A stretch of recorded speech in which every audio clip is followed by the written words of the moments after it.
देश और दुनिया की हर खबर से जुड़े रहने के लिए वार्तालाप टीवी को अभी सब्सक्राइब करें और हाँ, बेल आइकन दबाना ना भूलें। अब हर खबर आपके फोन पर। पूर्वांचल विश्वविद्यालय की महाविद्यालयों की परीक्षा में चल रही नकल व परीक्षा की तार हो रही शुचिता उस समय उजागर हो गई जब डॉक्टर राजेश्वरी पांडे, प्रवक्ता गृह विज्ञान, डीएवी पीजी कॉलेज, सबूतों और प्रमाणों के साथ मीडिया के सामने आरोप लगाने लगी। उन्होंने बताया कि कुलपति द्वारा परीक्षा में नकल रोकने के लिए उड़ाका दल की टीमें बनाई जाती हैं और ऑब्जर्वर भी नियुक्त किए जाते हैं। डॉक्टर राजेश्वरी ने बताया कि आजमगढ़ जिले में विश्वविद्यालय द्वारा एक अलग से महिला टीम बनाई गई थी, जिसकी संयोजक डॉक्टर गीता सिंह मौर्य, विभागाध्यक्ष एसोसिएट प्रोफेसर हिंदी विभाग, डीएवी पीजी कॉलेज आजमगढ़ थी और डॉक्टर इंदु श्रीवास्तव के साथ वह भी बतौर सदस्य नामित थी।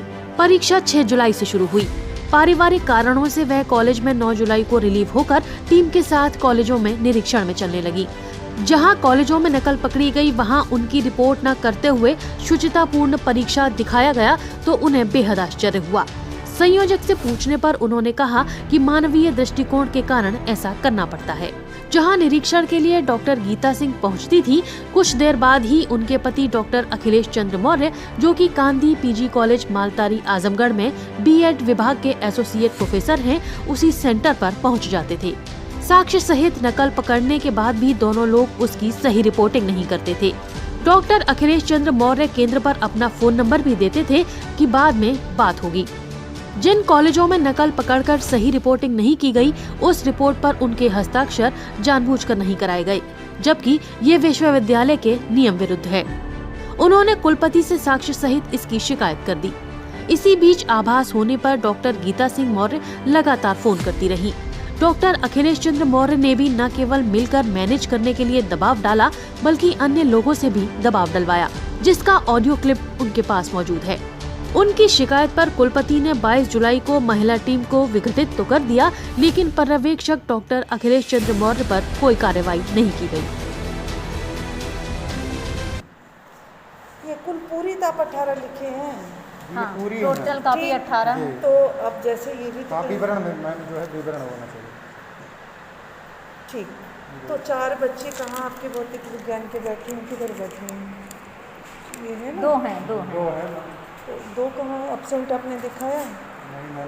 वो P7 ले आइए, आप ले आइए P7।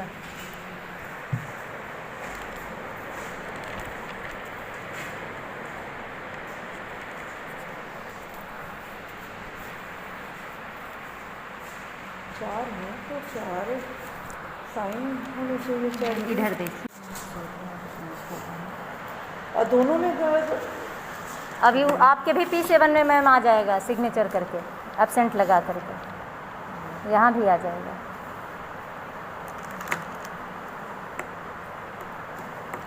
यहाँ 2 का दिन है तो ऐसा या 2 होगा ना? हैं? यहाँ 2 लिखने पड़ेंगे। हाँ, तो लिखिए कितने थे। यहाँ 2 एब्सेंट है। मैम हम लोग लिख देखे हैं ना, नहीं देख 2 लोगों को कापी लेकर के भागते हुए देखे हैं, किताब लेकर के गए हैं और तेजी से भागे हैं। इतनी मोटी किताब थी और कॉपी थी उसके साथ। 2 लोग।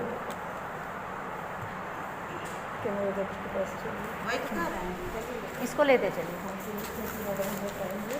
जौनपुर में 2021 की परीक्षा हो रही है स्नातक और स्नातकोत्तर स्तर पर। इसमें बहुत बड़ी धांधली हो रही है। जो हमारे यहाँ परीक्षा की शुचिता और व्यवस्था को बनाए रखने के लिए फ्लाइंग स्क्वाड और पर्यवेक्षक का जो नियुक्तिकरण होता है वो विश्वविद्यालय द्वारा होता है, जिनके द्वारा विश्वविद्यालय जिनको नियुक्त किया है उन लोगों के द्वारा बहुत बड़ी धांधली की जा रही है। जिनकी संयोजक थी डॉक्टर गीता सिंह जी और हम सदस्य थे, उसमें एक हमारे साथ और सदस्य थी डॉक्टर इंदु श्रीवास्तव जी।